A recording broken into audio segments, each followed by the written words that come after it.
இருக்காங்கண்ணா கட்டுமா? ஆமாங்க. இந்த டென்ட்டாக உப்பு அட இது எத்தனை நாளத்தில் கட்டுறீங்கண்ணா? இது எப்படி நாள் கணக்கு தெரிஞ்சுக்குவீங்களா ஒவ்வொரு பக்கமும்? ஆமாம் ஆமாம். ஆ இது வந்து இன்னும் 2 நாள் ஆகும் வாரத்துக்கு. இன்னும் 2 நாள் ஆகுங்களா? நாளைக்கு அண்ணாட்ட பக்கம் வாரும்போது.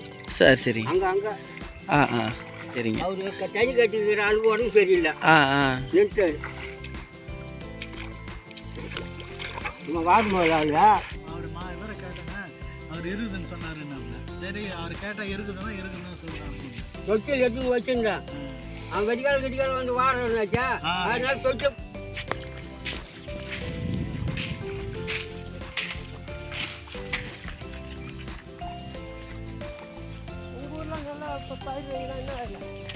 நம்ம ஊரில் வெண்டைக்காய், கத்திரிக்காய் விவசாயம் தானே எல்லாமே நம்ம ஊரில். எல்லாமே நம்ம ஊரில் எல்லாமே விளையும். இங்கே உப்பு தண்ணிங்கிறதுனால அவ்வளோ விளைச்சல் இருக்காதுண்ணா. சரிங்க. அதாங்க